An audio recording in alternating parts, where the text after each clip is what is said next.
हाँ जी students, good afternoon. करते हैं आज की सेकंड डेमो क्लास शुरू। लास्ट क्लास में हमने सब बेसिक बेसिक सी चीजें पढ़ ली कि क्या टैक्स एक्चुअली में होता क्या है, डायरेक्ट टैक्स क्या है, इनडायरेक्ट टैक्स क्या है, डिफरेंस कहाँ का कैसे कैसे आता है, बेसिक बेसिक सी चीजें पढ़ी। हम क्या शुरू कर रहे हैं, हमारे सिलेबस में डायरेक्ट टैक्स का कौन सा टॉपिक है, इनकम टैक्स, और इनडायरेक्ट टैक्स का कौन सा टॉपिक है, जीएसटी। हमने शुरुआत जो अपनी क्लास में भी इंट्रोडक्शन के तौर पे करी थी वो किसकी कर ली थी, इनकम टैक्स की।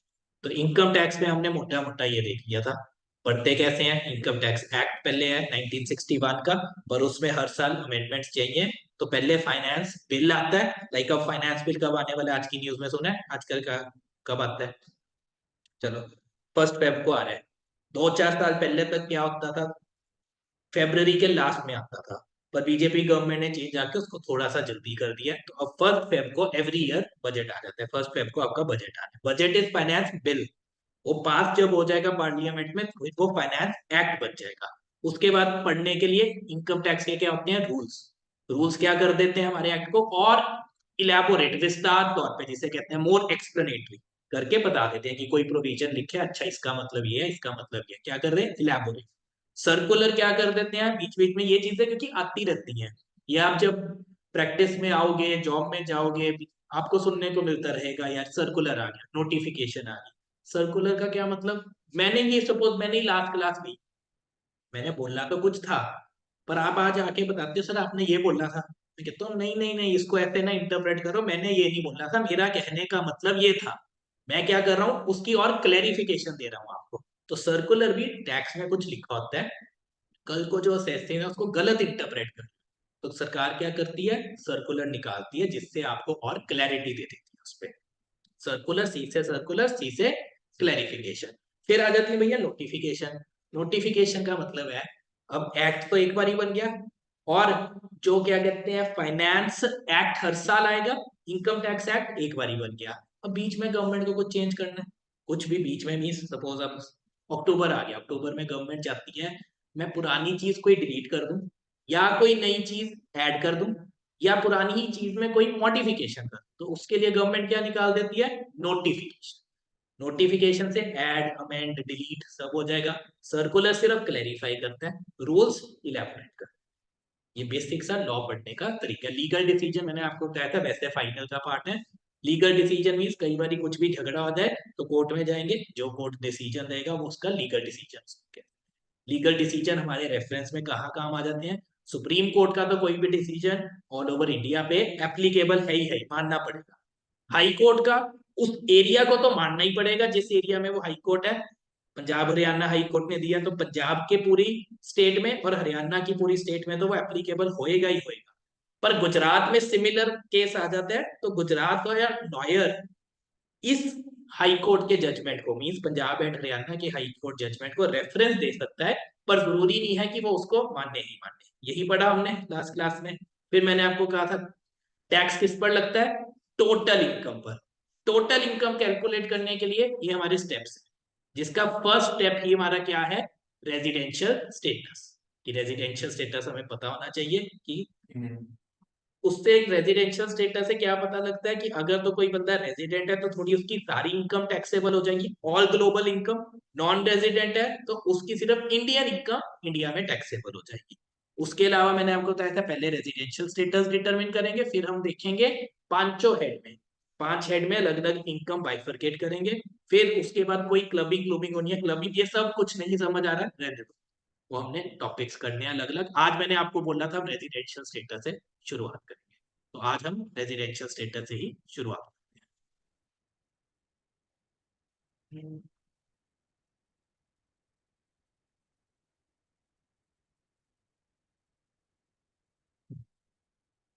अच्छा उससे पहले मुझे ये बताओ, आपके हिसाब से पर्सन का क्या मतलब होता है, आपके हिसाब से। हाँ जी, ह्यूमन बीइंग आपके हिसाब से। बस, और मैंने आपको बताया था इनकम टैक्स में हमें कुछ भी पढ़ना है, हम क्या देखते हैं, इनकम टैक्स में उसकी डेफिनेशन क्या लिखी है। तो इनकम टैक्स कहता है पर्सन ह्यूमन बीइंग, सिर्फ ह्यूमन बीइंग नहीं है। पर्सन की डेफिनेशन कहते हैं वो है जिसके ऊपर मैं टैक्स लगा सकता हूँ। ठीक है, तो वैसे तो उसको असेसी बोलते हैं जनरली, पर असेसी मींस पर्सन ही आता है, वो वाला पर्सन जिसके ऊपर सरकार टैक्स लगा सकती है। अब क्या सरकार सिर्फ एक ह्यूमन बीइंग के ऊपर टैक्स लगा सकती है? आपको क्या लग रहा है? मैंने आपको लास्ट क्लास में भी दिया था, जवाब देना, मैं क्वेश्चन जरूर पूछता हूँ। आपको लगे सर बिल्कुल ही बेफिजूल क्वेश्चन पूछ रहे हैं, उसका भी जवाब दो, किसी पर्पज से पूछ रहे होते हैं। बिल्कुल आपको उसका आइडिया भी नहीं क्या जवाब देगा, बिल्कुल वेग सा आंसर आ रहा है, जवाब दो, ताकि आपका भी दिमाग उससे बहुत मजाक नहीं कर रहा। अंडरस्टैंडिंग लेवल जब एंड ऑफ द सेशन आएगा ना, पूरा हमारा सिलेबस खत्म हो रहेगा, आपकी देखना अंडरस्टैंडिंग लेवल कहाँ आएगी। आपको क्या लग रहा है, क्या सरकार, क्या गवर्नमेंट सिर्फ एक ह्यूमन बीइंग पे टैक्स लगा सकती है? क्या किसी कंपनी पे नहीं टैक्स लगाती, किसी फर्म पे नहीं टैक्स लगाती? लगाती है ना। तो कंपनी क्या ह्यूमन बीइंग है? आर्टिफिशियल पर्सन है। तो पर्सन की डेफिनेशन में सरकार के अकॉर्डिंग एक इंडिविजुअल, वो भी पर्सन है। एक एचयूएफ, एचयूएफ की चर्चा करी थी हमने लास्ट क्लास में? No sir. नहीं, कोई नहीं, आज करते हैं इसकी भी थोड़ी सी चर्चा। एक एचयूएफ वो भी सरकार की नजर में पर्सन है। एक फर्म, पार्टनरशिप फर्म सुने आपने? दो पार्टनर्स मिलके एक फर्म बना रहे हैं, तो अपना काम करने के लिए, वो एक अलग आइडेंटिटी है इनकम टैक्स में, उसका एक अलग ही पैन जनरेट होता है। इनकम टैक्स में अभी तक अगर जो भी आपकी नॉलेज है, इनकम टैक्स में गवर्नमेंट पर्सन को किससे असेस करती है? लाइक हम कहते हैं वो उस घर में रह रहा है, तो इसका मतलब उस घर का नंबर है। ये शोरूम हम कहते हैं कहीं भी जाना है, कहाँ जाए, एससीओ नंबर बता देते हैं। इनकम टैक्स में क्या सरकार आपको कुछ आइडिया है कि किस चीज से आपकी पहचान करती है? पैन नंबर से, परमानेंट अकाउंट नंबर से, पैन नंबर। लाइक जीएसटी में जीएसटिन, जीएसटी नंबर से आपको करती है। टीडीएस के लिए टैन नंबर होता है, TAN।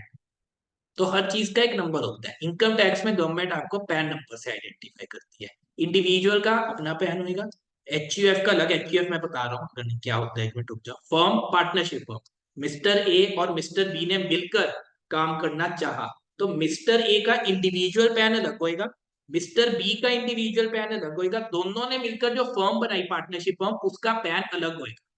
तो सरकार की नजर में वो अलग ही पर्सन है।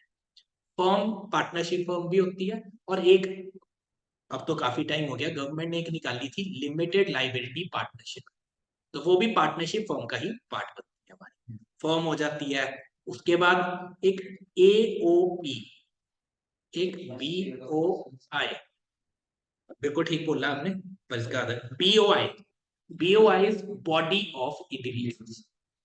इसका क्या मतलब होता है भैया? पार्टनरशिप फर्म तो हो गया, दो बनों ने मिलके पक्का काम करना ही करना है। पर BOI हम कहते हैं यार ये ना छोटा सा ही काम है, 2-3 दिन का काम है, पर दो जने मिलके ही हम करते हैं, उसके बाद पता ही नहीं कहाँ जाना है, उसको कह देते हैं बॉडी ऑफ इंडिविजुअल्स ने मिलके करा, mister A and mister B. और एसोसिएशन ऑफ पर्सन भी सेम चीज है, पर यहां लिखा है एसोसिएशन ऑफ पर्सन। पर्सन में सारे आ जाते हैं, इंडिविजुअल, एचयूएफ। अब अगर इंडिविजुअल ने भी सोचा और एक पार्टनरशिप फर्म ने सोचा कि मिलके हम थोड़ा सा काम कर लेते हैं, वो किस में आ जाएंगे? एसोसिएशन ऑफ पर्सन में। क्योंकि फर्म इंडिविजुअल नहीं है, फर्म क्या पर्सन तो है, इंडिविजुअल नहीं है। तो जब फर्म भी मिल गई, वो आ गई एसोसिएशन ऑफ पर्सन। जब सिर्फ इंडिविजुअल्स मिले, तो वो क्या आ गई? Body of individuals, company. आपने लॉ की डेमो भी लेनी शुरू कर दी, ठीक है? उधर आप कहां तक पहुंचे, कंपनी का उसमें आयो बाइफरकेशन में कि कंपनी क्या होती है? ये रिधि, आप जो रिप्लाई करते हो ना, माइक अनम्यूट करके करना, क्योंकि मैं मैसेज देखते हुए नहीं पढ़ पाता। आप अनम्यूट करके अपना आंसर दिया करना जब दोगे। ओके तो सर। ठीक है, कंपनी में आप आए हो, private limited company, public limited company, पहुंच गए उधर तक जब फाउंडेशन में? अच्छा पढ़ा तो पता तो है ना, private limited yes company, sir. Public limited company, private limited company and public limited company. अच्छा, अगर फिर पढ़ा है तो कुछ याद है इनके आगे ये वर्ड क्यों यूज करते थे? क्योंकि इनकी लाइबिलिटी लिमिटेड होती थी, मींस कल को वो कंपनी दिवालिया हो रही है, दिवालिया मींस इंसॉल्वेंट हो रही है, मींस उसके पास पैसे नहीं लोगों के देने के, तो उसके शेयर होल्डर्स को या डायरेक्टर्स को पर्सनली तंग नहीं कर सकते थे। जितनी कंपनी की वर्थ है सिर्फ उतना ले सकते। लेकिन फर्म्स वगैरह में या प्रोपराइटरशिप, प्रोपराइटरशिप मींस इंडिविजुअल ने अपने नाम पे काम करा हुआ है। अगर सपोज एक दुकानदार है, मिस्टर ए है, उसने अपनी दुकान खोली अपने ही नाम पे, अब क्या हुआ, उसका बिजनेस हो रहा है डाउन डाउन जाई जा रहा है, पर ये उसकी बैलेंस शीट है, सेल उसकी कुछ नहीं हो रही, लॉसेस में चली जा रहा है। पर यहाँ खड़े हैं उसके क्रेडिटर्स, क्रेडिटर्स खड़े हैं 1 CR के। अब उसके पास पैसे तो है नहीं, ना बैंक में पैसा पड़ा है ना कुछ पड़ा है, पर उसके पास ना अपनी पर्सनल प्रॉपर्टी पड़ी है 1 करोड़ की। तो क्या अगर ये क्रेडिटर्स कोर्ट में चले जाते हैं कि भैया ये तो हमारे 1 करोड़ नहीं दे रहा, उसकी पर्सनल प्रॉपर्टी बेच सकते हैं? किसकी? मिस्टर ए की बात कर रहा हूँ, मिस्टर ए की बेच सकते नो हैं? सर। नहीं, मिस्टर ए की बेच सकते हैं, उसका बता दूं रीजन क्यों? क्योंकि प्रोपराइटरशिप में लाइबिलिटी इज अनलिमिटेड। मतलब प्रोपराइटर की लाइबिलिटी तो है ना इनको देने की, चाहे बिजनेस के पास पैसे नहीं, पर उसकी अपनी प्रॉपर्टी तो पड़ी है पर्सनल, उसके अपने बैंक में पैसा तो पड़ा है पर्सनल। अगर ये कोर्ट चले जाएं, कोर्ट इनसे ले सकता है, वो तो अब जज के ऊपर डिपेंड करेगा upon the circumstances of case. 100% जरूरी नहीं यही फैसला है, पर हाँ राइट है उनका जनता, क्योंकि लॉ कहता है उसकी अनलिमिटेड लाइबिलिटी है। सिमिलरली दो पार्टनर्स ने मिलकर एक फर्म बना दी, उसमें भी यही है, उनकी लाइबिलिटी पार्टनर्स की अनलिमिटेड है। पर कंपनी में क्या होता था, लिमिटेड वर्ड इसीलिए यूज होता था क्योंकि उनकी लाइबिलिटी लिमिटेड होती। लाइबिलिटी लिमिटेड मीन जितनी उनकी शेयर कैपिटल है उतने तक ही उनकी लाइबिलिटी लिमिटेड रहेगी। शेयर होल्डर्स के पर्सनल एसेट नहीं बेच सकते अगर कल को कंपनी दिवालिया हो जाए, इंसॉल्वेंट हो जाए। तो इसमें क्या हुआ, फॉर्म वाले कहने लगे सर ये तो ठीक है, क्या होता है जितनी बड़ी बड़ी एंटिटी होती है ना, प्रोपराइटरशिप बड़ी इजी एंटिटी है। अगर मुझे प्रोपराइटरशिप में काम करना है, सारे प्रोपराइटरशिप का मतलब तो समझते हो ना, डाउट तो नहीं? Proprietorship yes means sir. मैंने अपने ही नाम पे काम शुरू कर। जब वो बंदा अपने ही नाम पे काम शुरू करता है ना, तो उसकी फॉर्मेलिटीज कंपैरेटिवली बाकी एंटिटी से काफी कम है। पर एक बंदा जब फर्म बना लेता है, फर्म प्रोपराइटरशिप से थोड़ी सी ऊपर आ जाती है, तो उसकी फॉर्मेलिटी स्लाइटली प्रोपराइटरशिप से इंक्रीज हो जाती है। आगे आगे हम पढ़ेंगे, टीडीएस के सेक्शन भी पढ़ेंगे, उसमें भी आपको पता लग जाएगा। फिर आती है प्राइवेट लिमिटेड कंपनी, वो उससे भी बड़ी कंपनी हो, फर्म से बड़ी आइडेंटिटी होगी, तो उसकी फॉर्मेलिटीज और है। मीन्स मुझे कंपनी को फॉर्म्स भी भरने पड़ते हैं उस कंपनी के। Public limited means, public limited means नहीं, गवर्नमेंट नहीं, पब्लिक लिमिटेड मींस अगर आप जो शेयर मार्केट में देखते हो कि जो पब्लिक मींस जिसमें पब्लिक पैसा इन्वेस्ट कर सकते हैं खुल के। हम कहते हैं नहीं 10 शेयर खरीदे 10 बेच दिए, जब मर्जी में खरीदो। शेयर मार्केट, स्टॉक मार्केट चलती है, ये जैसे आप सीएनबीसी, जी न्यूज चैनल आते हैं, जी बिजनेस सॉरी, उनमें शेयर मार्केट के चैनल चल रहे होते हैं, उनमें रेट भी आ रहे होते हैं शेयर के, मीन जो ओपनली लिस्टेड है, आप उनके शेयर्स खरीद बेच सकते हो। प्राइवेट लिमिटेड में तो अपने प्राइवेट प्लेयर्स ही होते हैं, उसमें पब्लिक की इन्वॉल्वमेंट नहीं होती। तो पब्लिक लिमिटेड में सेबी की और ज्यादा रेगुलेशंस होती हैं। सेबी की फुल फॉर्म पता है? Security security. Exchange board of India, मतलब जो कंपनी को रेगुलेट करते हैं सारे। तो पब्लिक लिमिटेड पे बहुत ज्यादा फॉर्मेलिटीज। पर क्या होता है, जितनी बड़ी आइडेंटिटी होती है ना, उसकी मार्केट में वर्थ भी उतनी होती है। वर्थ उतनी होने का मतलब कल को उसको कहीं से फंडिंग लेनी है, लोग पब्लिक लिमिटेड को इजीली दे देंगे, कहेंगे यार ये छोटी मोटी कंपनी है, कुछ स्टेटस इसको सोच के ही मिला है। अगर एक प्राइवेट प्रोपराइटरशिप को, प्रोपराइटर मींस मिस्टर ए ने अपना, वो बाहर से फंडिंग उठाना चाहे ना, लोगों का उस पर उतना भरोसा नहीं रहेगा, कहेंगे यार ये तो भाग जाए, पता नहीं सच है नहीं सच है। फिर प्राइवेट लिमिटेड कंपनी कहते हैं लिमिटेड कंपनी बनाई है, सर कुछ तो सोच के बनाई होगी, इतनी फॉर्मेलिटीज भी कर रहा है, इतना पैसा फॉर्मेलिटीज के लिए ही खर्च कर रहा है, कंप्लायंसेस के लिए ही खर्च कर रहा है, तो मीन्स कुछ तो सोच के बनाई होगी। मार्केट में किसी ने उसको बड़ा प्रोजेक्ट देना है, सपोज रोड का टेंडर है, रोड का टेंडर मैं लेने जाता हूँ, उधर 5-6 पार्टीज आई हुई हैं जिन्होंने टेंडर के लिए अप्लाई करा। तो जो टेंडर दे रहा होता है ना, वो देखता है क्या ये एंटिटी इतनी वर्थ है कि मैं इसको टेंडर दे सकूं। अगर मिस्टर ये होता है ना, पार्टी का भरोसा डगमगा जाता है, पता नहीं यार ये टिकेगा नहीं टिकेगा, मैं इसको काम तो दे दूं, ये ना मैं 2 दिन तो काम करे, तीसरे दिन आए ना। पर यही अगर देखती है कोई, यार ये तो प्राइवेट लिमिटेड कंपनी है, मीन्स प्राइवेट लिमिटेड एक बड़ी आइडेंटिटी, इसने तो फॉर्मेलिटीज भी इतनी करी है, कंप्लायंस भी इतनी करती है, गवर्नमेंट का भी इसके ऊपर कंपैरेटिवली कंट्रोल अच्छा है, तो इतनी जल्दी तो नहीं भागेगा, इसको दे दो।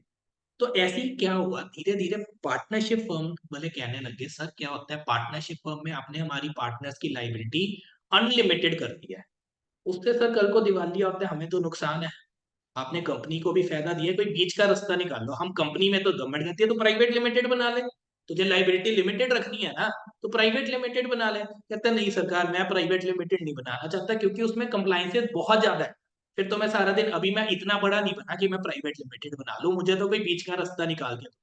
तो गवर्नमेंट कहती ठीक है, मैं एक बीच का रास्ता निकाल लेती हूँ, उसका नाम रखा LLP, जो ये मैंने लिखा है यहाँ पे। है ये पार्टनरशिप फर्म, फुल फॉर्म है इसकी लिमिटेड लाइबिलिटी पार्टनरशिप, पर लाइबिलिटी क्या कर दी, लिमिटेड कर दी। कंप्लायंसेस कंपैरेटिवली प्राइवेट लिमिटेड से कम है, पर इस फर्म वाली से कंप्लायंसेस ज्यादा है, बीच का रास्ता निकाल दिया, that is limited liability partnership. ये सिर्फ मतलब बताने के लिए आपको करा था कि क्यों आई थी limited liability partnership. AOP BOI का तो आप मतलब समझ गए, ठीक है। फिर आ जाते हैं आर्टिफिशियल ज्यूरिडिकल पर्सन। कहते कई बार ना बंदे ऐसे होते हैं, सपोज यूनिवर्सिटी लगा लो यार, क्या यूनिवर्सिटी इंडिविजुअल है, नहीं, इंडिविजुअल एचयूएफ तो छोड़ ही दो, मैं बताता हूँ अभी क्या चीज होती है। क्या यूनिवर्सिटी फर्म है, दो जनों ने मिलकर अपने लिए बनाई है, नहीं। क्या एओपी है, नहीं, अपने आप में कोई बंदों ने मिलकर, उसको तो ना बीओ है ना कंपनी है।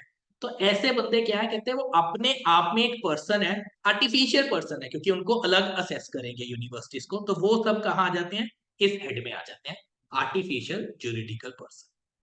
तो ये सब क्यों आपको कहानी सुनाई है, ये सब किसकी डेफिनेशन में आते हैं, पर्सन। पर्सन सिर्फ ह्यूमन बीइंग का मतलब नहीं है, जो हम अपने लेमैन लैंग्वेज में तो यही समझते हैं, पर नहीं, इनकम टैक्स के अकॉर्डिंग ये सारे पर्सन, इंडिविजुअल में ह्यूमन बीइंग्स आते हैं।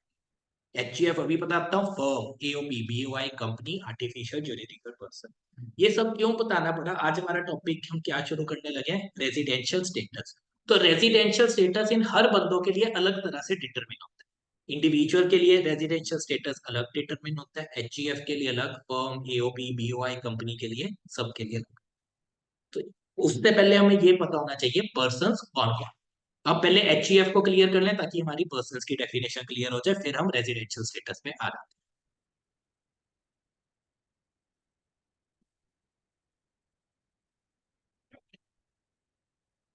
रिद्धि आप माइक अनम्यूट करके डाउट पूछो, क्योंकि फिर बीच में आपके डाउट्स रह जाते हैं। रिद्धि। सर एओआई का फुल फॉर्म क्या है? हाँ जी, एओआई नहीं है, वो बीओआई है।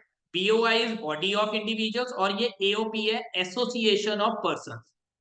अभी आपको और लिखने की किसी को कोई जरूरत नहीं है, आपके स्टडी मटेरियल में भी सब है, और पीडीएफ तो मैं शेयर कर दूंगा क्लास में। अगर तो आपको लग रहा है मेरे लिए बहुत इंपॉर्टेंट है ना, सर ने लिखा हुआ है, तो लिख लो, क्लास में सुनने पे ज्यादा ध्यान दो, लिखने वाला मटेरियल जो है वो। ठीक है बच्चे। सर डीआईएन और सीआईएन किस लिए यूज होता है? क्या जी? डिन नंबर और सीआईएन नंबर वो किस लिए यूज होता है, जैसे आपने 10 का यूज बताया? बेटा डिन number is director identification number. Director कहाँ पे होते हैं, कंपनीज में। कंपनी में। तो कंपनीज में क्या होता है, जो भी डायरेक्टर होते हैं ना, उनको डिन नंबर लेना पड़ता है। वो उनको जब ये उनका वो बनता है मेमोरेंडम ऑफ एसोसिएशन वगैरह, सब जगह उनको डिन अपना कोट करना पड़ता है। कंपनी की कोई भी परमिशन लेते हैं, इवन जीएसटी नंबर भी जब मैं कंपनीज का लेता हूँ ना, तो मुझे बताना पड़ता है कंपनी के ये डायरेक्टर्स हैं, उनका ये डिन नंबर। और CIN is corporate identification number, वो कंपनीज को मिला होता है। जैसे अब मैंने आपको बताया ना, हर जगह कुछ किसी ना किसी नंबर से असेस होते हैं। इनकम टैक्स कैसे असेस करते हैं आपको, पैन नंबर से। वो पहचानता है आपको, नाम से नहीं है, क्योंकि नाम, आपका नाम है लक्ष्य, लक्ष्य पूरा नाम क्या है, हाँ जी, लक्ष्य तोमर। क्या लक्ष्य तोमर का पूरे इंडिया में एक ही बंदा होएगा, नहीं, पता नहीं, चाहे लाखों भी हो सकते हैं। पर इनकम टैक्स आपको कैसे पहचानता है, आपके पैन नंबर से। जो आपको पैन नंबर मिल गया लक्ष्य तोमर को, वो दूसरे लक्ष्य तोमर को नहीं मिला होगा। तो इनकम टैक्स आपको जानता है पैन नंबर से। वैसी कंपनीज, कंपनीज कहाँ रेगुलेट होती हैं, अगर पता है, आरओसी में रजिस्ट्रार ऑफ कंपनीज होता है। तो वो आपको कैसे पहचानती है, सिन से। सिन मींस कॉर्पोरेट आइडेंटिफिकेशन नंबर। डिन इज डायरेक्टर आइडेंटिटी, ये डायरेक्टर्स को मिलता सर है। हाँ जी। मतलब कि कंपनी कोई फॉर्म होती है, तो एलएलपी ही सब लोग मैंडेटरी करते हैं कि डिपेंड करता है बिजनेस पे? पहली बात क्लियर, कंपनी फर्म नहीं होती, कंपनी कंपनी होती है। Firm is a separate identity. Persons में फर्म भी आता है और कंपनी भी आता है। फर्म में पहले सिर्फ पार्टनरशिप फर्म्स आती थी, मींस दो पार्टनर ने मिलकर अपना काम कर लिया, या चार पार्टनर ने मिलकर अपना काम शुरू कर लिया। पर अब वो फर्म में एक और कैटेगरी ऐड हो गई है, that is limited liability partnership.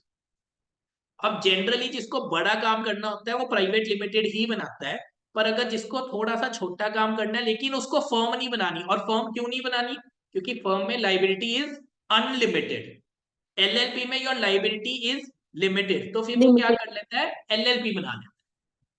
जिसको कंपनी नहीं बनानी, क्योंकि कंपनी में बहुत ज्यादा फॉर्मेलिटीज होती हैं, वो कहते हैं मैं अभी इतना बड़ा बंदा नहीं बना, वो क्या बना लेगा, हमारी एलएलपी। क्लियर है बच्चे इतनी सी बात? यस सर, थैंक चलो, यू सर। इसमें सिर्फ अब एचयूएफ रह गया। एचयूएफ में आपको बता देता हूँ क्या होता है। एचयूएफ की पहली बात फुल फॉर्म है हिंदू अनडिवाइडेड फैमिली। इसको हिंदूस भी ले सकते हैं, सिख्स भी ले सकते हैं, कर ले, ये नहीं मुस्लिम्स नहीं ले सकते, जैन्स भी ले सकते हैं। ये नहीं कहना हिंदू लिखा तो सिख नहीं ले सकते, या जो जैन धर्म को मानते हैं वो नहीं ले सकते। हाँ, मुस्लिम्स नहीं ले सकते। इसको क्यों फॉर्मेशन हमें आया था, इसलिए आया था इंडिया में। अब तो चलो फिर थोड़ी सी न्यूक्लियर फैमिलीज होने लग गई हैं, पर अभी भी इंडियंस यही कहते हैं, क्योंकि इंडियंस तो इकट्ठे रहते हैं, बाहर आप फॉरेन कंट्री में रह जाओ, बच्चे अलग माँ बाप अलग, वो कहते हैं हमारा बेसिक एथिक्स हमारे कंट्री के क्या कहते हैं कि एक ही परिवार में, तो कहते हैं हम, इनकम टैक्स ने भी कह दिया हम एक परिवार को अलग ही असेस कर देंगे, इसको भी इनकम टैक्स ने एक अलग पैन दे देगा। जिसको पैन अलग दे दिया मीन्स वो असेस भी अलग होएगा इनकम टैक्स की नजरों में। वो कहते हैं जिसको मैंने ये स्टेटस दे दिया ना, तो मतलब उसकी फैमिली का स्टेटस अलग हो गया, फैमिली की जो भी ज्वाइंट प्रॉपर्टी है वो किसमें असेस हो जाएगी, हिंदू अनडिवाइडेड फैमिली। जो भी हिंदू अनडिवाइडेड फैमिली के एसेट्स होंगे वो सिर्फ एक बंदे के नहीं होंगे, वो उस परिवार के सारे बंदों के एसेट्स होंगे। एग्जाम्पल के तौर पे मुकेश अंबानी, मुकेश अंबानी जी के पास अपनी पर्सनल सपोज तो बहुत ज्यादा है, 1000 करोड़ की सपोज प्रॉपर्टी है, तो ये तो सिर्फ इस पे हक सिर्फ किसका है, मुकेश अंबानी जी का। ना नीता अंबानी जी का हक है उनकी वाइफ का, ना उनके बच्चों का हक है। हाँ, आफ्टर डिवाइस तो उनके परिवार का लीगल हेयर आएंगे, पर अभी इस पे हक सिर्फ किसका है, मुकेश अंबानी जी का। पर अब है एक मुकेश अंबानी एचयूएफ। पहले तो बात करते हैं इसके मेंबर कौन कौन होंगे, और अभी के लिए समझो मुकेश अंबानी में फैमिली में उनके बच्चे कौन कौन है, ईशा अंबानी, आकाश अंबानी, अनंत अंबानी, ये उनके हैं 3 बच्चे।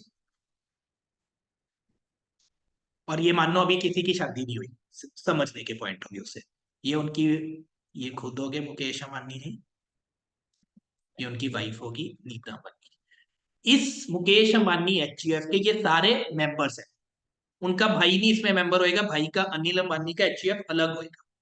इनके मतलब इनके नीचे जो जो डिसेंडेंट्स आई, कल को इनकी वाइफ आएगी वो भी इसका मेंबर होंगे, इनके बच्चे होंगे, पर हाँ बेटी के बच्चे इसका नहीं मेंबर, क्योंकि वो अलग में चल जाएगी, पर बेटी इसका पार्ट है। पहले बेटी भी नहीं होती थी, ये भी बता दो। 2005 में सुप्रीम कोर्ट का डिसीजन आ गया था कि बेटियों का भी उतना ही हक है अपने फादर की प्रॉपर्टी में या फादर की फैमिली में जितना बेटों का है।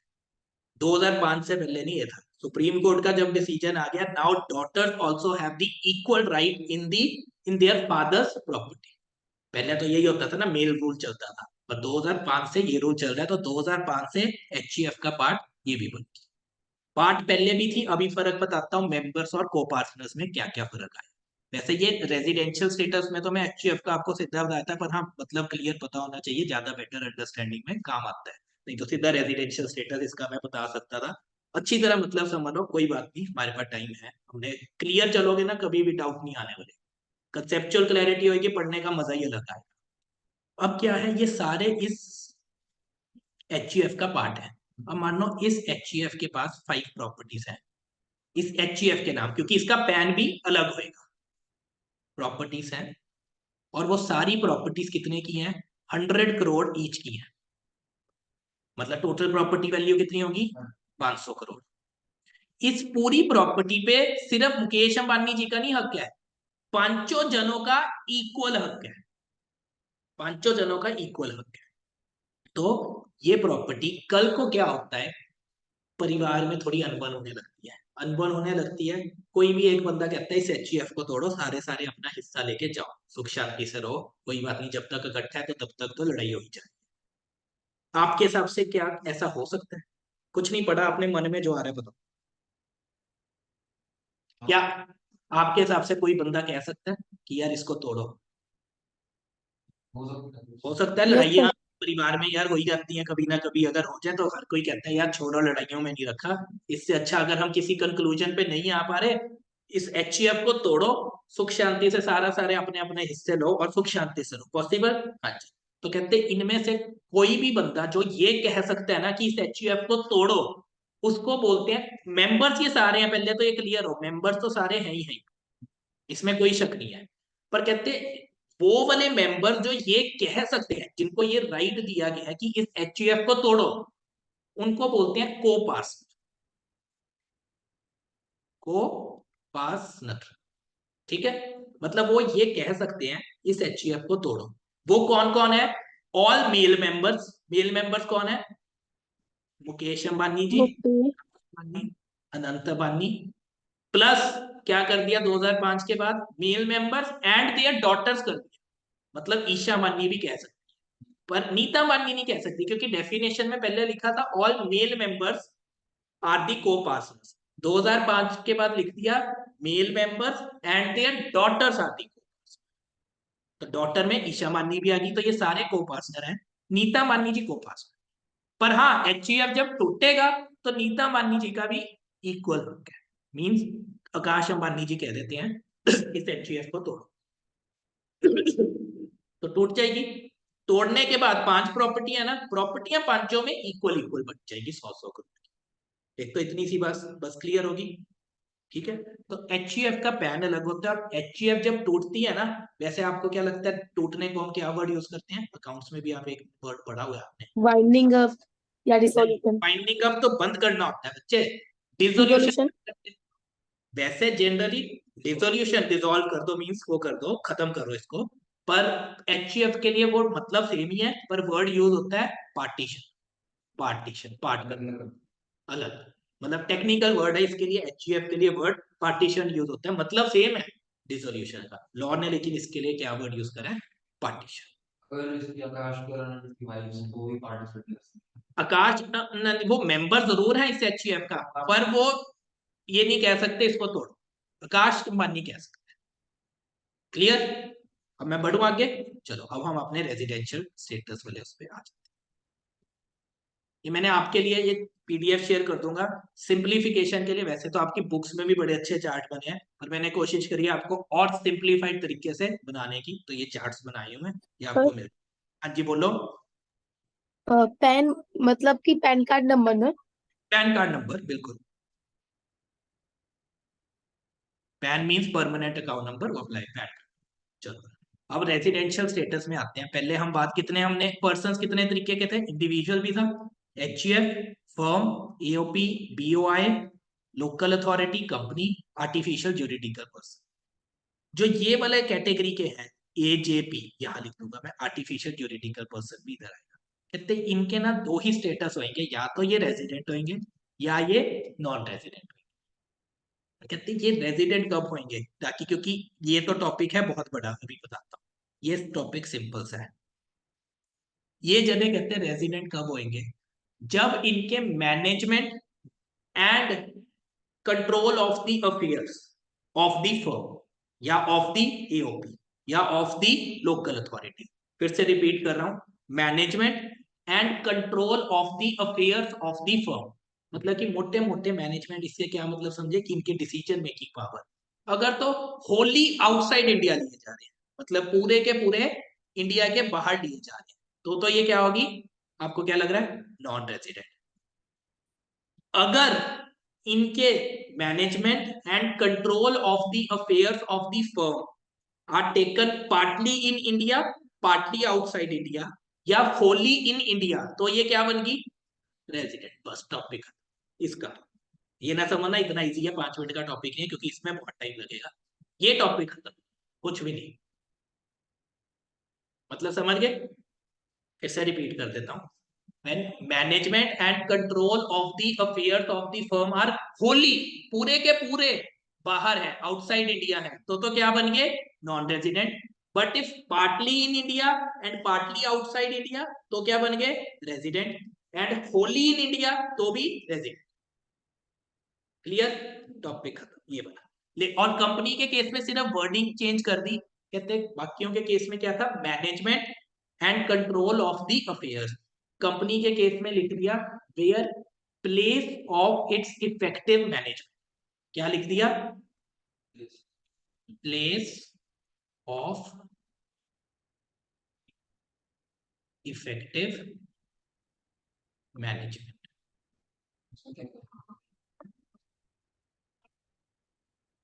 इसको शॉर्ट फॉर्म में पोइम बोल देते हैं। ओके, मतलब 1 मिनट बताता हूँ। बेसिक मतलब समझ आ रहा है, मतलब तो वही है कि प्लेस ऑफ इफेक्टिव मैनेजमेंट, जहां इसके मैनेजमेंट डिसीजन लिए जा रहे हैं। आउटसाइड इंडिया तो नॉन रेजिडेंट, इन इंडिया तो रेजिडेंट। अब आपने पूछा इसमें क्या क्या आ जाएगा, इसको मैं डिटेल में नहीं लेके जाना चाहूंगा। इंटर का पार्ट ये नहीं है, this is a very big topic in your final course syllabus. मैं अभी नहीं पढ़ाऊंगा आपको, उसका रीजन आपका इंटर का सिलेबस बच्चे बहुत ज्यादा। जीएसटी अपने आप में है एक बड़ा टॉपिक है, इनकम टैक्स अपने आप में बहुत बड़ा टॉपिक है। आप खुद देखो फाइनल में, नो डाउट फाइनल में इलेबोरेट हो जाते हैं वो, पर फाइनल में इनकम टैक्स तो पूरा लग रखा हुआ है 100 नंबर का, जीएसटी को पूरा लग रखा हुआ है 100 नंबर का। और फाइनल में तो जब बच्चा जाता है ना, वो इंटर में पढ़ के जा रहा होता है। आप खुद सोचो, इंटर में टोटली न्यूली इंट्रोड्यूस हो रहा है एक ही सब्जेक्ट, उसमें 50 नंबर इनकम टैक्स है, टॉपिक्स ऑलमोस्ट सेम है, एंड 50 नंबर जीएसटी है। तो एटलीस्ट जो फाइनल के टॉपिक है उनको मैं टच नहीं करूंगा, बहुत ज्यादा सिलेबस हो जाएगा, कंफ्यूज भी हो सकते हो किसी लेवल पे आके। अ, पर मोटा मोटा मतलब इसका ये है कि जहां आपके मैनेजेरियल डिसीजन अगर तो बाहर लिए जा रहे हैं तो नॉन रेजिडेंट, एंड बाहर भी होली आउटसाइड इंडिया, ये वर्ड याद रखने वाला है। और अगर इन इंडिया तो partly in India, partly outside India तो भी रेजिडेंट। हाँ जी, एप्पल आ सकता है, हाँ जी एप्पल आ सकता है कंपनी में। एप्पल, एप्पल बिल्कुल उसका पोइम में मैं नहीं जाना चाहूंगा, क्योंकि पोइम एक बहुत बहुत बड़ा टॉपिक है कंपनी के लिए, मैं उसमें नहीं जाना चाहूंगा, वो फाइनल का बहुत बड़ा टॉपिक है, डिटेल्ड एनालिसिस। पर हाँ आने को आ सकते हैं, पर उसमें जाऊंगा। हाँ जी रिद्धि, आपका टर्न। सर मतलब कि जो हेडक्वार्टर फॉरेन कंट्री में है वो इंडिया में बिजनेस कर रही है, तो मतलब वो नॉन रेसिडेंटल है, और जो इंडियन कंपनी है वो मतलब रेसिडेंटल कंपनी है, ऐसा। कंपनी के केस में बच्चे मैंने आपको सिर्फ इसीलिए ये बोला है कि कंपनी के केस में ये देख लो, अभी के लिए इंटर के सिलेबस के लिए आपका जानना जरूरी है, पर वो फाइनल में डिटेल है, अभी उसकी अगर अंडरस्टैंडिंग नहीं दी वो टॉपिक बहुत बड़ा हो जाएगा। सिर्फ ये जानने के लिए, अंडरस्टैंडिंग पर्पस के लिए, कि जहां उसके मैनेजेरियल डिसीजन अगर आउटसाइड इंडिया है तो वो नॉन रेजिडेंट, और कंपनी के लिए वर्ड यूज कर दिया है प्लेस ऑफ इफेक्टिव मैनेजमेंट, कि इफेक्टिवली उसकी मैनेजमेंट कहां से कंट्रोल हो रही है, आउटसाइड इंडिया तो नॉन रेजिडेंट, इन इंडिया तो रेजिडेंट। पर कंपनीज ना दो तरीके की डिफाइंड है, इतना सा बता दो।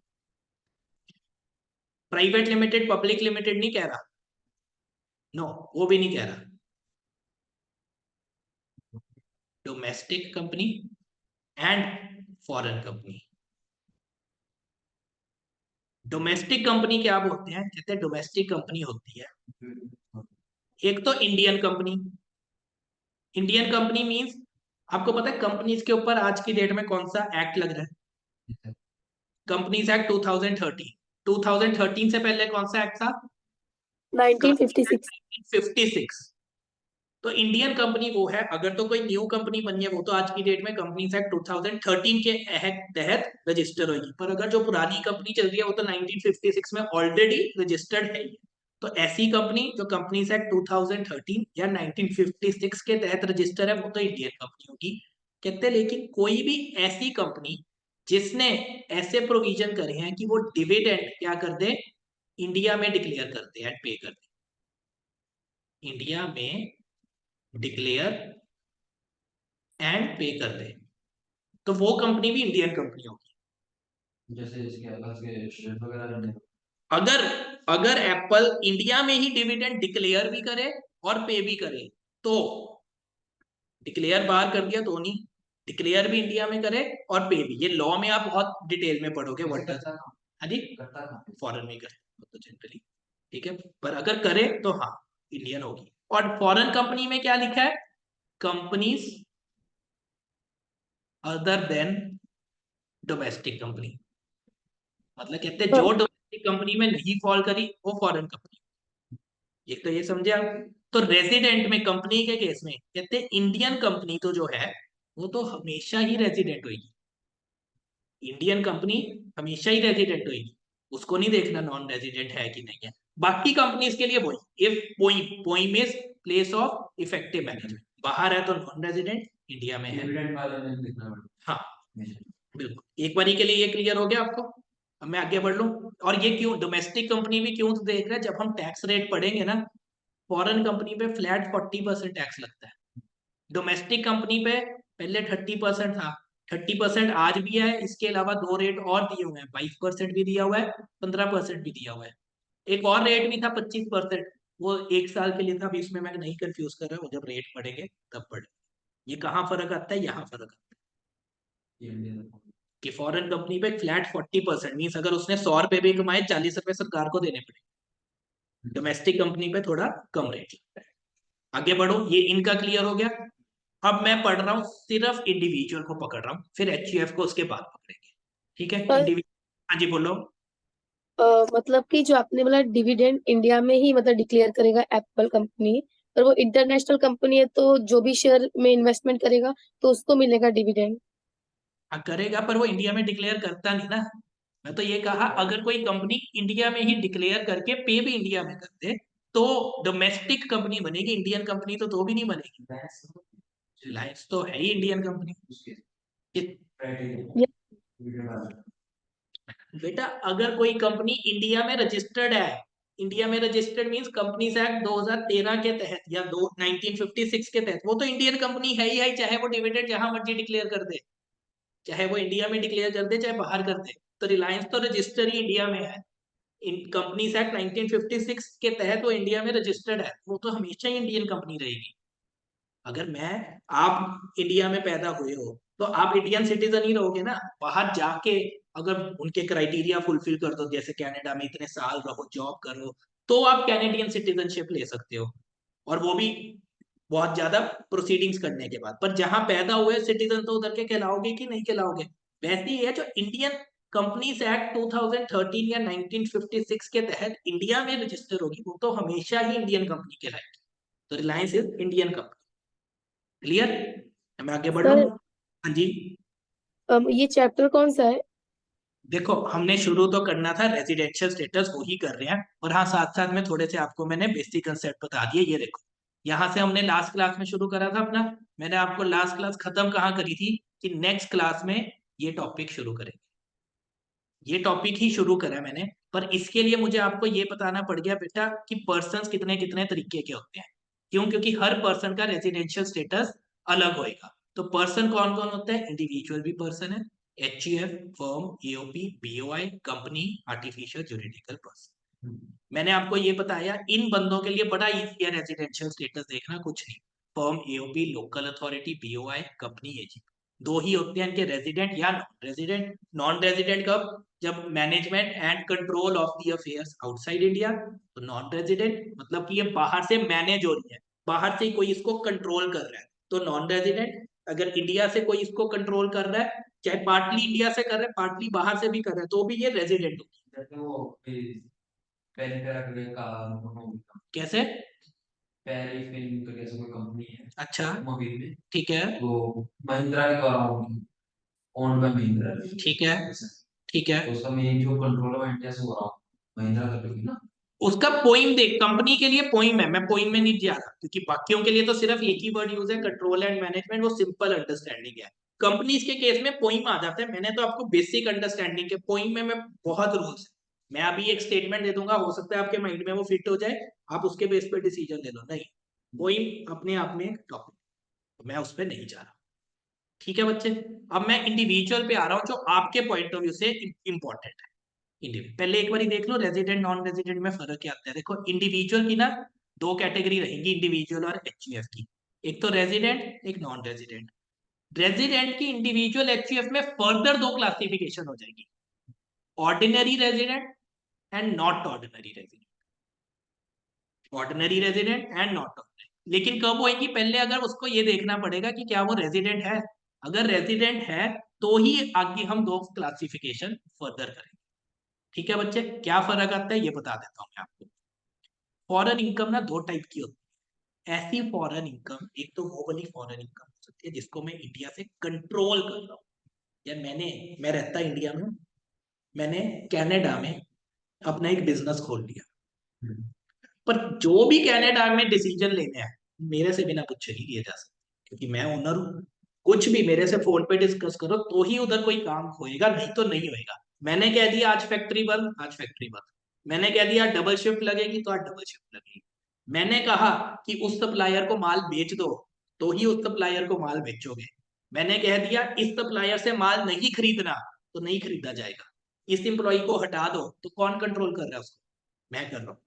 और कहां से कंट्रोल कर रहा हूं? इंडिया से।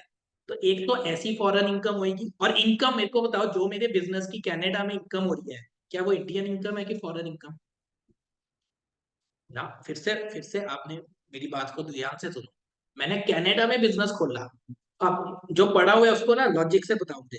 मैंने कनाडा में बिजनेस खोला, तो जो मुझे कनाडा के बिजनेस से कमाई हो रही है वो मेरी फॉरेन इनकम होगी कि इंडियन इनकम होगी? फॉरेन इनकम होगी, पर कैसी फॉरेन इनकम होगी? जिसको मैं इंडिया से कंट्रोल कर। डिफरेंस समझ गया ना? पर एक ऐसी फॉरेन इनकम भी तो हो सकती है, चाहे मैं सपोज आजकल ऑनलाइन भी तो जॉब हो जाती है, ठीक है, मैं फॉरेन में बैठ के 2 महीने ही जाता हूँ फॉरेन, उधर जॉब करके आता था। जॉब करके मुझे 10 लाख रुपए मिल जाते हैं 2 महीने के। तो वो इनकम पहले तो बताओ फॉरेन हुई कि इंडियन हुई? Foreign income. और डिस्कस करना है हमने, देखो आप ना आज भी क्लास के बाद जाके देखना, कल भी आपको लगेगा टॉपिक वाइज हमने कुछ नहीं ज्यादा करा। क्यों? हमने पहले अपना बेस स्ट्रॉन्ग बनाना है। तो बेस स्ट्रॉन्ग बनाने में क्वेश्चन आंसरिंग और कुछ नहीं होना। 2 महीने बाहर जॉब करके आया, बाकी 10 महीने इंडिया में ही रह रहा हूं। जो 2 महीने में बाहर जॉब करके आया वो इनकम कौन सी हुई? फॉरेन इनकम की Indian income? Foreign. Foreign income. पर क्या उस इनकम को मैं इंडिया से कंट्रोल कर रहा हूँ? नहीं। Yes sir. नहीं, वो वाली इनकम को बच्चे इंडिया से कैसे कंट्रोल कर रहा हूँ? रिद्धि, यूज तो कर रहे हैं ना सर। यूज करना इज समथिंग डिफरेंट। मैं कह रहा हूं यूज करना इज समथिंग डिफरेंट। मींस क्या उस इनकम को जब मैंने कमाया तो क्या इंडिया से भी कुछ कंट्रोल हो रहा था मुझे? देखो दो चीजें होती हैं, एक होता है पैसा कमाना, इनकम जिसको हम बोलते हैं। एक होता है पैसे को री इम्बर्स कर देना। री। अब मुझे बताओ, आप कोई जॉब कर रहे हो? नहीं कर रहे हो। आपके पेरेंट्स पैसा कमा रहे हैं, चाहे जॉब कर रहे हैं बिजनेस कर रहे हैं। सपोज वो कमा रहे हैं 1,000 रुपए। तो आपको भी खर्चे तो आपके भी हैं, आपको भी पैसे देते हैं। पेरेंट्स ने वो पैसा आपको दे दिया, बच्चे को कितने 100 रुपए दे दिया उसमें से। क्या ये बच्चे की इनकम होगी 100 रुपए? नहीं। इनकम मीन्स कमाया, वो तो रीइंबर्स करे। कमाया तो पेरेंट्स ने था, तो पेरेंट खर्च तो बच्चे ने भी करे। खर्चे को नहीं देखना इसलिए रिद्धि, हमने ये देखना है जब वो मैंने कमाए, तो जब कमाने के लिए क्या कोई इंडिया से कंट्रोल कर रहा था उस बिजनेस को? मैं तो जॉब करने गया, क्या उसका इंडिया से कुछ कनेक्शन था तब जब मैं करने गया? नो। नहीं। तो हुई तो वो फॉरेन इनकम। तो फॉरेन इनकम दो कैटेगरी में डिवाइड करती है। एक ऐसी फॉरेन इनकम जिस बिजनेस या प्रोफेशन को मैं इंडिया से कंट्रोल कर रहा हूँ, ऑब्वियसली बिजनेस को ही कंट्रोल कर पाऊंगा। और एक उसके अलावा फॉरेन। फर्क कहाँ आना है अभी बता देता हूँ। इंडिविजुअल एचयूएफ के लिए ही रेजिडेंट को कितनी कैटेगरीज में डिवाइड करते हैं? दो। एक पर ही जब रेजिडेंट बन जाता है तो रेजिडेंट के बाद वो ओआर भी बन जाता है। OR is ordinary resident, NOR is not ordinary resident. फर्क क्या आता है? पहले बात तो नॉन रेजिडेंट की बात करते हैं, क्लियर हो जाएगा। नॉन रेजिडेंट के लिए सिर्फ इंडियन इनकम टैक्सेबल है, उसके अलावा फॉरेन इनकम कोई भी टैक्सेबल नहीं है। नॉट टैक्सेबल, नॉट टैक्सेबल किसकी बात कर रहे हैं? नॉन रेजिडेंट की। अब आ जाओ रेजिडेंट प्लस ऑर्डिनरी रेजिडेंट। इसके लिए सारी ग्लोबल की मीन्स चाहे इंडियन इनकम चाहे जौन सी मर्जी फॉरेन इनकम इंडिया में टैक्सेबल है। मतलब कि इंडियन इनकम, ये चार्ट मैंने इसीलिए बनाया था आपकी बेटर अंडरस्टैंडिंग के लिए, पीडीएफ शेयर हो जाएगी, कोई दिक्कत की बात नहीं। इंडियन इनकम भी टैक्सेबल, फॉरेन इनकम चाहे वो इंडिया से कंट्रोल हो रही है तो भी टैक्सेबल, चाहे इंडिया से कंट्रोल नहीं हो रही तो भी टैक्सेबल। इसके लिए रेजिडेंट प्लस ऑर्डिनरी रेजिडेंट के लिए। और आर प्लस एनओआर के लिए इंडियन इनकम तो हमेशा ही टैक्सेबल रहेगी हर बंदे के लिए। और कहते हैं आर प्लस एनओआर के लिए क्या है? उस बिजनेस की इनकम जिसको मैं इंडिया से कंट्रोल कर रहा हूँ। कंट्रोल के लिए ऐसा इशारा क्यों करता हूं, पता नहीं चलाते उसको हम कंट्रोल कर रहे होते हैं, आपके याद में रह जाए। तो वो वाली बिजनेस इनकम जिसको मैं इंडिया से कंट्रोल कर रहा हूँ वो तो टैक्सेबल है, पर उसके अलावा दूसरी फॉरेन इनकम इसके लिए टैक्सेबल नहीं। किसके लिए? R+N के। अब आप पूछ सकते हो सर आप रेजिडेंट कैसे देखेंगे, नॉन रेजिडेंट कैसे देखेंगे, रेजिडेंट बनने के बाद ऑर्डिनरी रेजिडेंट कैसे देखेंगे, वो तो सब डिस्कस नहीं करना है बच्चे। तो अभी के लिए सिर्फ आप 1 मिनट अब ये चार्ट को दोबारा से 2 मिनट के लिए शांति से पढ़ के देखो क्या समझ आ रहा है। मैंने इसीलिए बनाए थे कि बुक्स तो आपके पास रहेंगी फॉर क्विक रिवीजन, ये चार्ट बड़े काम आएंगे आपके लिए। फटाफट देखना है कि क्या क्रक्स क्या है हमारी चीज का कंक्लूजन। नॉन रेजिडेंट देखो, इंडियन इनकम हमेशा याद रखना, हर बंदे के लिए जो इंडिया से कमा रहे हो भैया उस पर तो टैक्स लूंगा ही ना मैं। सरकार कहती है जो इंडिया से तुम कमा रहे हो उस पर तो मैं टैक्स लूंगी लूंगी। उसके अलावा नॉन रेजिडेंट को कहती है तू फॉरेन में कमा रहा है, जा यार फॉरेन में ऐश कर, उधर ही टैक्स दे, हम डबल डबल टैक्स थोड़ी लेंगे। रेजिडेंट को कहते हैं जो ऑर्डिनरी है तो भैया तेरे से तो सारे ही टैक्स लेंगे। नॉट ऑर्डिनरी को कहते हैं तुझे एक चीज माफ कर दी, पर हाँ यार जौन सा बिजनेस तो इंडिया से ही कंट्रोल कर रहे हैं, इंडिया में ही रह रहे के, उसका तो हमें टैक्स दे दे। ये किसको कह रहे हैं? Not ordinary. इतनी सी बात क्लियर होगी। अब हम यस। चलते हैं। हाँ जी बोलो, डाउट रही थी। No sir. अब हम चलते हैं, रेजिडेंट कब कहलाएगा बंदा? अगर रेजिडेंट कहला गया तो रेजिडेंट, अगर ये कंडीशन नहीं फुलफिल करी फिर क्या बन जाएगा? Non resident. नॉन रेजिडेंट बन गया तो ठीक है, पर अगर रेजिडेंट बन गया ना, फिर मुझे क्या चेक करना पड़ेगा कि वो ऑर्डिनरी है कि नॉट। वो तभी करेंगे लेकिन अगर रेजिडेंट बन गया। अच्छा आज का लेक्चर हैवी लग रहा है मुझे बताना है? हैवी तो नहीं लग रहा? मुझे शक्ल से लगा इसलिए नो सर। नहीं लगेगा तो मतलब मैं अपनी क्लास में बड़ा क्लियर हूं कि अगर कोई दिमाग के ऊपर से बात जा रही है और बात जा भी सकती है क्योंकि आपके लिए टोटली न्यू है, मुझे बता देना, मैं रुक जाऊंगा, मैं आगे नहीं जाऊंगा। चाहे हम उसी को दोबारा रिवाइज कर लेंगे या कुछ एमी फालतू की बातें कर लेंगे, पर मेरे को कंसेप्ट दिमाग से ऊपर नहीं चाहिए कि बाउंसर चल जाए घर जाके ये सोचना पड़े यार ये की है, पता नहीं अभी से इतना मुश्किल लग रहा है।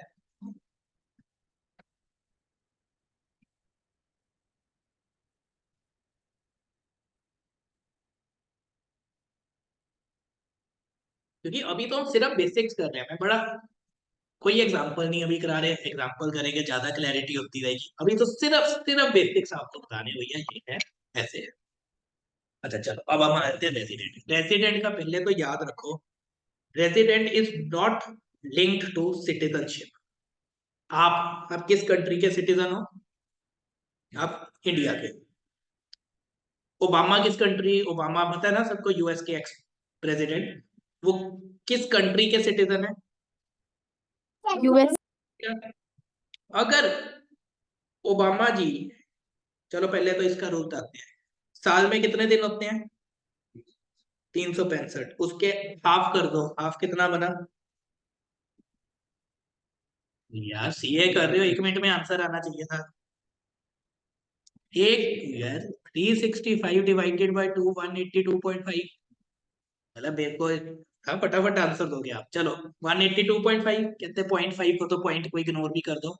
कहते जौन सा बंदा 182 डेज या उससे ज्यादा इंडिया में रह गया वो क्या बन गया? इंडिया का रेजिडेंट उस साल के। लॉजिक समझ आ रहा है कि आधे साल से ज्यादा रह गया, मतलब ये फिगर आपको आधा क्यों बताया, लॉ में ये कुछ नहीं लिखा 365 का आधा करो, लॉ में तो लिखा है 182 डेज। आपको याद रखने के लिए कभी कंफ्यूज ना हो जाओ, सरकार ने बोला जो साल के आधे से ज्यादा इंडिया में रह गया तो वो उस साल के लिए इंडिया का रेजिडेंट ही है। तो इसलिए 182 डेज और मोर, कोई भी बंदा क्यों बोला, चाहे आप, चाहे ओबामा जी भी इंडिया में आके अगर 190 डेज रह गए ना तो वो इंडिया के रेजिडेंट बन गए। या क्रिकेटर्स आईपीएल में, क्रिकेटर्स आते हैं बाहर से खेलने, वैसे तो आईपीएल इतना लंबा नहीं चलता, मान लो आईपीएल भी चला, आईपीएल कितने दिन चला? कोई भी क्रिकेटर का नाम लो फेमस बाहर के, फॉरेन के। डेविड वार्नर ले लो, ठीक है जी, फॉरेन का क्रिकेटर है, आईपीएल में पार्टिसिपेट करा इसने। आईपीएल कितने दिन चला? 180 डेज आईपीएल चला। क्या ये इंडिया का रेजिडेंट बना? नहीं बना। No sir. पर क्या हुआ, उस ये तो आईपीएल चला, उसके अलावा इंडिया में वो इंडियन टीम से मैच खेलने आया, और कितने दिन वो मैच चला? टेस्ट मैच था 5 डेज। कितना दिन इंडिया में रह गया, तो उस साल ये इंडिया का रेजिडेंट बन गया। सिटीजनशिप से कुछ लेना देना नहीं कि भाई ये कहाँ का सिटीजन है, हमें तो ये देखना है कि ये इंडिया में उस साल था कि नहीं। इतनी सी बात क्लियर, सिंपल कंसेप्ट, कुछ नहीं, ये वाला कंसेप्ट तो इतना ही था। चलो अब आप पढ़ते हैं आगे।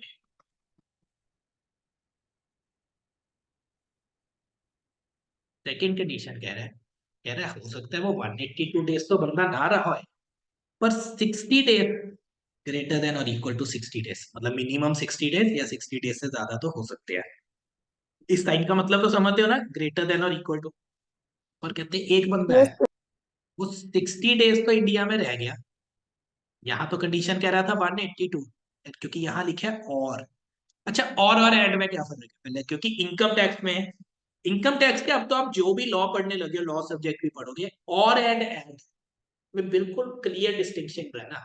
हम क्या है, नॉर्मल लैंग्वेज में, जब लेमन लैंग्वेज में हमारी बोली वैसे तो हिंदी कहलाती है, पर हमारी हिंदी नहीं रही, हमारी क्या रह गई है, इंग्लिश बन गई है। आधी चीजें हम इंग्लिश वर्ड बातों बातों में करते हैं। और सुना, और का मतलब कहता है साथ में और बताओ। घर में मम्मी बोलती है सामान ले आना, मम्मी क्या ले आना, ब्रेड और अंडे ले आना। ब्रेड और अंडे का मतलब क्या होता है, ब्रेड या अंडे नहीं है, ब्रेड भी ले आना और अंडे भी ले आना, जब मम्मा ने बोला।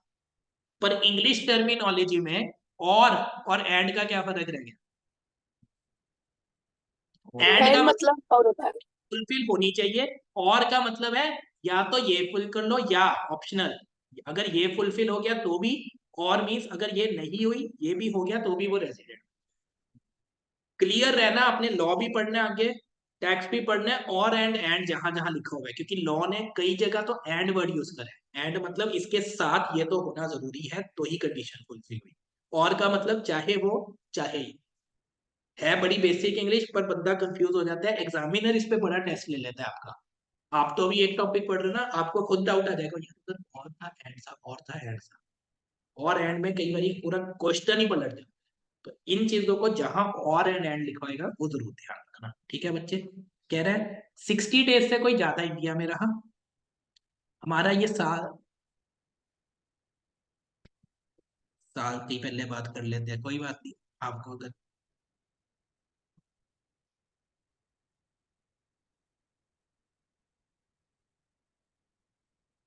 लिंकेज करानी है, मैं जान के बीच बीच में कराता हूं ताकि आप कहीं भी आए ना पॉइंट, ये लिंकेज 31/12/24, 1/4/23 टू 31/3/24। क्या चीजें हैं ये जो लिखी है मैंने बोर्ड पे, दो चीजें। ये क्लियर है आपको, this is calendar year, this is financial year. Financial year. Out तो नहीं इसमें। इंडिया में हम अकाउंटिंग जनरली किस तरीके से फॉलो करते हैं, फाइनेंशियल ईयर। हमारी बुक्स ऐसी बनती हैं, बनाते हो बैलेंस शीट 23-24 यही साल बनाते हो। वैसे ही इनकम टैक्स में भी हम इनकम भी इस साल की देखते हैं, 1/4/2023 से लेके 31 मार्च 2024। आपके अटेम्प्ट के लिए नवंबर 24 के लिए हम इस साल की इनकम की बात कर रहे हैं, 23-24। अच्छा, अब मुझे बताओ, ये जो भी साल मैंने पैसा कमा लिया, ये पूरा इसका हिसाब किताब मैं कब लगाता हूँ, अगले साल। ये तो क्लियर है आपको, इतनी सी बात, सिंपल ऑब्वियसली यार। अगर आज मान लो ये है 30 मार्च 2024, क्या मैं 30 मार्च 2024 को भी अपनी पूरे साल की इनकम का हिसाब लगा सकता हूँ? नहीं यार, 31 मार्च को कुछ बहुत ज्यादा एक्सेप्शनल हो गया, मैं बिजनेसमैन हूँ, 31 मार्च को बहुत ज्यादा कुछ एक्सेप्शनल हो गया और मुझे सिर्फ उसी एक दिन में ही 1 लाख का प्रॉफिट हो गया, पॉसिबिलिटी है। पर वो कब पता लगेगा मुझे, जब वो पूरा दिन खत्म हो जाएगा। आप जॉब में हो, 31 मार्च की शाम को आपके बॉस ने कहा भैया तूने पूरा साल बहुत अच्छा काम करा था, ये ले 1.5 लाख रुपया बोनस, तो आपकी सीधा इनकम 1.5 लाख से बढ़ गई। तो ये पता, जब पूरा साल ये खत्म हो जाएगा उसके बाद ही आप असेस कर सकते हो कि आपकी इनकम कितनी है।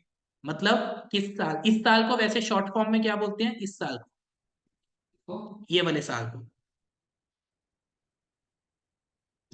नहीं, आप क्यों यार अकाउंट्स बनाते हो, अकाउंट्स में यहाँ ईयर नहीं लिखते, ऐसे मतलब 23-24 नहीं लिखोगे इसको। इसलिए पूछ रहा हूँ। 23-24 लिखोगे ना? तो अगला साल कौन सा हो गया? असेसमेंट ईयर को छोड़ दो, इस टर्मिनोलॉजी में बताओ। 24-25 इसकी बात। 24-25। तो कहते अगले साल आप क्या करोगे? इस इनकम को अपनी क्या करोगे? असेस, कि मेरी इनकम कितनी हुई, असेस करोगे ना। उसको हम बोल देते हैं असेसमेंट ईयर। Assessment year. और जिस साल पैसे कमाए, कि मतलब जिस साल, उसको बोल देते हैं previous year. P Y is previous year, ये आपकी टर्मिनोलॉजी यूज होने वाली है बहुत ज्यादा। और ए वाई इज असेसमेंट ईयर। ये क्यों बता रहा हूं? क्योंकि क्वेश्चन में पता क्या दिया होता है? क्वेश्चन में दिया होता है salary 1 lakh, business and profession से इनकम हुई 2.5 लाख, अदर सोर्सेज से इनकम है 2.5 लाख सी। ठीक है, ये लिख देते हैं किस साल पैसे कमाए, 23-24 में। और कहते हैं 24-25 में आपने कितने पैसे कमाए? 2 लाख, 3 लाख, यही 4 लाख। ये वो साल दिए कि जिस जिस साल पैसा कमाए। वो कहते हैं बताओ, कंप्यूट टोटल इनकम और असेसमेंट ईयर 24-25। आंसर बोलना आपके हिसाब से। आप कह रहे हो 5 लाख। रिद्धि, रिद्धि आपका आंसर? रिद्धि आंसर? 6 आपका आंसर। रिद्धि आंसर? चलो, आपने, हाँ, इसका आंसर दो। Compute total income for assessment year 24-25। हाँ, 6 आएगा। 6 लाख। समझ रहे हो ना आंसर? क्योंकि कई बच्चे कंफ्यूज होके क्या लिख देंगे, इस 24-25 की। अब क्वेश्चन में अगर असेसमेंट ईयर 24-25 लिखा होता तो भी आंसर सेम रहता। इसको काट के अगर ये लिख दिया जाता प्रीवियस ईयर 23-24, तो भी आंसर तो सेम ही रहता, क्योंकि मतलब तो सेम ही है। प्रीवियस ईयर मीन्स जिस साल पैसा कमाया, असेसमेंट ईयर मीन जिस साल उस साल के पैसे को असेस कर, वो असेसमेंट ईयर। अच्छा, ये स्टेटमेंट बताओ क्या ठीक है कि गलत है? Every year is previous year also and assessment year also. मतलब एक साल कभी तो वो प्रीवियस ईयर भी हो सकता है और कभी असेसमेंट ईयर भी बन सकता है। ठीक है ना? क्यों? क्योंकि अभी तो ये साल जो है 24-25 असेसमेंट ईयर किसके पॉइंट ऑफ व्यू से है? इस साल। पर जब मैं इस साल पैसे कमाऊंगा 24-25 में, तो तब ये साल क्या बन जाएगा? Previous year 24-25। इसके लिए असेसमेंट ईयर क्या बन जाएगा? 25-26। चीज। इतनी सी बात क्लियर? तो अब ये क्यों पढ़ाया आपको अभी? जो ये मैं डेज कह रहा हूँ, 182 डेज आपको बताया, ये किस साल देखने हैं? लॉजिक क्या कह रहा है? इस, अगर पीरियड ये है, इस साल पैसे कमाए 1, 4, 2 आपके, क्योंकि एग्जामिनेशन पॉइंट ऑफ व्यू से ये पीरियड की इनकम की बात कर रहे हैं, तो किस साल में देखूंगा? Previous year 23-24। अब आज से, क्योंकि आज टैक्स में ये टर्मिनोलॉजी होनी है, आज से जब भी साल बोलोगे ना, सिर्फ साल नहीं बोलना आपने, वो साल बताना है प्रीवियस ईयर 23-24 की, असेसमेंट ईयर 23-24। क्योंकि आपको बता दिया क्वेश्चन में ऐसे ही आपको कंफ्यूज करना है, तो आपके मुंह पे रट जाना चाहिए कि आप प्रीवियस ईयर की बात कर रहे हो कि असेसमेंट ईयर। तो अब मुझे ये बता दो, 182 डेज किस में देखने हैं? Previous year. प्रीवियस ईयर के आगे साल तो बोलो। प्रीवियस ईयर हुआ ना। 24। मतलब जिस साल पैसे कमा रहा हूँ उसी साल देखना है क्या उस साल 182 डेज से ज्यादा इंडिया में था कि नहीं था। क्लियर? सेकंड कंडीशन पे आऊं। सेकंड कंडीशन क्या कह रहा है? 182 डेज तो भैया आप नहीं थे, पर 60 दिन थे। 60 दिन सीधा ही आपने डिवाइडेड बाई 3 कर दिया, मीन्स 180 को अगर मैं डिवाइडेड बाई 3 करूं। कहता नहीं नहीं, 60 दिन के साथ एक्स्ट्रा कंडीशन भी लगाई है। कहता 60 दिन के साथ एक्स्ट्रा कंडीशन क्या लगाई है? ये प्रीवियस ईयर 23-24 था, इससे पिछले 4 साल कौन से हो गए? Previous year 22-23, previous year 21-22, 20 previous 21 21, and previous year 19। 19 20। इन चारों सालों में भी देख लो, क्या 365 डेज से ज्यादा थे? प्लस 365 किसके? एक तो ये साल की तो बात करें, इस साल कितने? 60। और इससे पिछले 4 सालों में 365 डेज या उससे ज्यादा थे।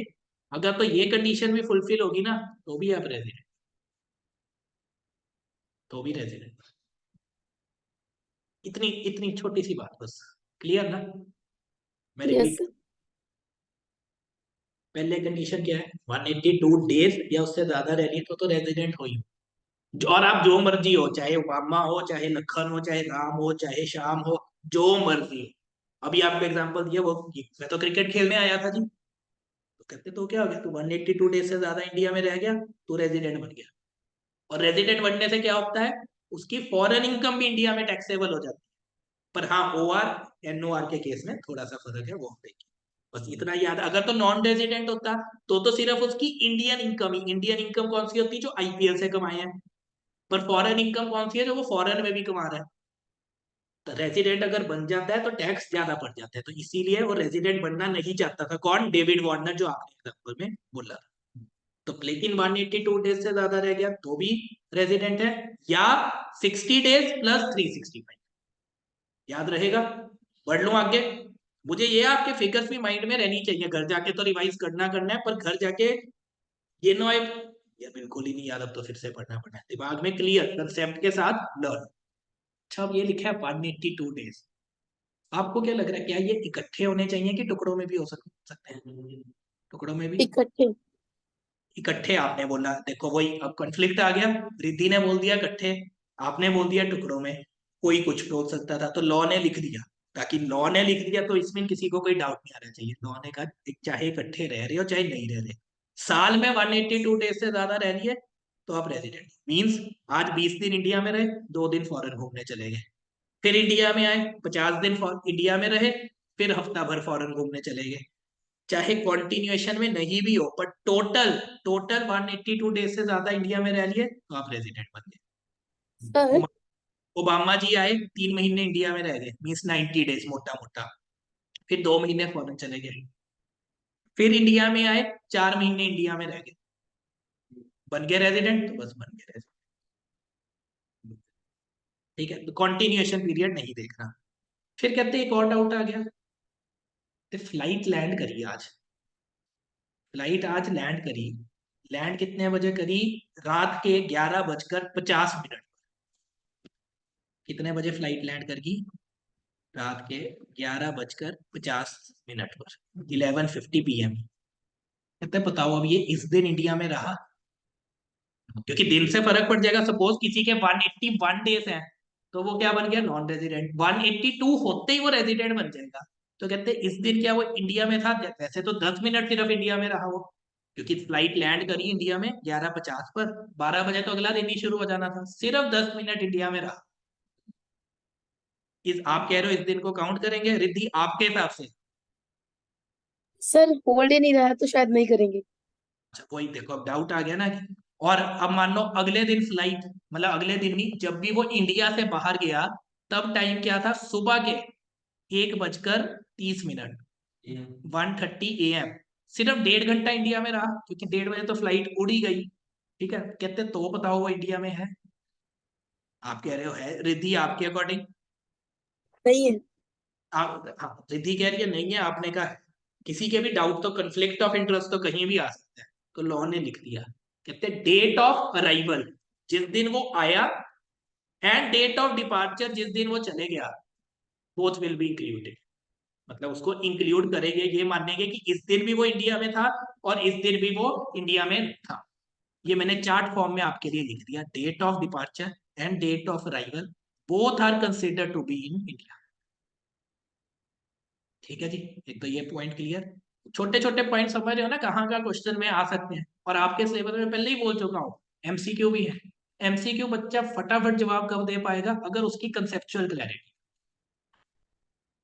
मैं अपने बच्चों को हमेशा ये कहता हूँ, आपसे भी पूछना चाहूंगा अपने।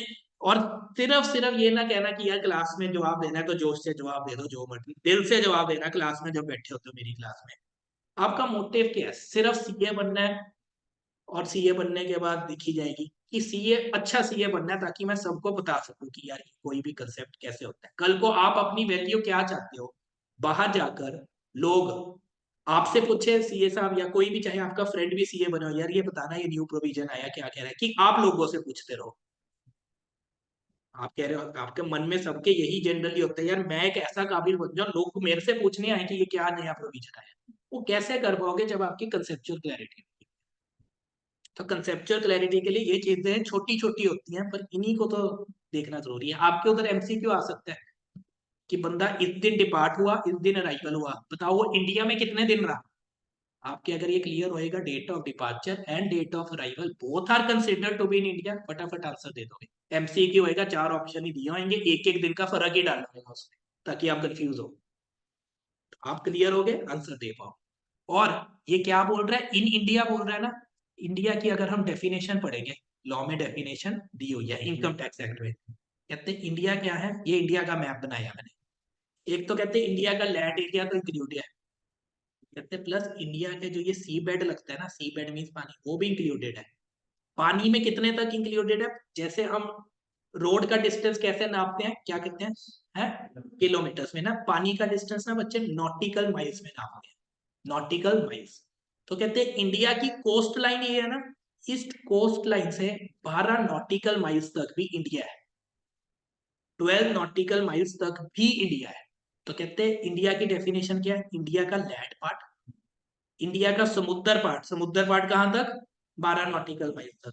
समुद्र के नीचे जो सी बेड है वो भी इंडिया है, समुद्र के ऊपर जो हवा है वो भी इंडिया है, लैंड के ऊपर जो हवा है वो भी इंडिया है। क्योंकि हो सकता है कोई बंदा, मतलब कोई भी इम्प्रैक्टिकल सिचुएशन, सपोज मान लो टेररिस्ट ने एरोप्लेन हाईजैक कर लिया और वो कहते हैं इसको हम लैंड नहीं करने देंगे, वो 2 दिन हवा में ही घूमता रहा, इंडिया की टेरिटरी के ऊपर हवा में घूमता रहा। और जब टेरिटरी में आया तो एक मिस्टर ए बंदा था, जब लैंड कर गया तो वो मिस्टर ए ना 181 डेज इंडिया में था। और वो कहते हैं 2 दिन तो मैं हवा में ही था, मैं इंडिया में थोड़ी था, कहते नहीं वो भी इंडिया में है, तो 181 प्लस 2 183 डेज मीन्स तो इंडिया में रह गया। मतलब लॉ ने देखो कितनी दूरदृष्टि की सोची है कि कल को कुछ ना कोई करे, वो भी तो इंडिया में हो गया। ये मछुआरे होते हैं, मछुआरे मीन्स जो मछली कैप्चर करते हैं, वो कहते हैं साहब मैं तो 200 दिन अपनी बोट में पानी में ही था यहाँ, मैं तो आपकी इंडिया की टेरिटरी में 182 डेज से कम था। वो कहते हैं तू मेरी टेरिटरी में था ना, 12 नॉटिकल माइल्स के अंदर था, तो तू भी रह दे। हाँ, समझ गए ना कैसे की। तो इंडिया में कहते हैं stay in India include stay in territorial waters of India as well. Territorial कितना है, 12 nautical miles into the sea from the Indian coast line. नहीं थी बात समझ। आप देखो आज हमने कुछ नहीं करा, रेजिडेंशियल स्टेटस शुरू करना था, ये पढ़ा, ये तो पिछली क्लास में भी पढ़ा था कि फॉरेन इनकम 2 टाइप की होती है, एक जो मैं इंडिया से कंट्रोल कर रहा हूँ, एक दूसरी पर्सन पढ़े। पर्सन कौन कौन होते हैं, individual, HUF, firm, AOP, BOI, local authority. ठीक है, इंडिविजुअल एचयूएफ के लिए हमने शुरू करा है, इसके लिए तो कुछ है ही नहीं, सिंपल सा कंसेप्ट खत्म, हमारा मेन कंसेप्ट इंडिविजुअल एचयूएफ। हाँ, आपने बोला 12 नॉटिकल माइल्स ऑप्शन बैठते हैं, फिर उसमें जो श्रीलंका वाला पार्ट है, उसमें वो भी काउंट है।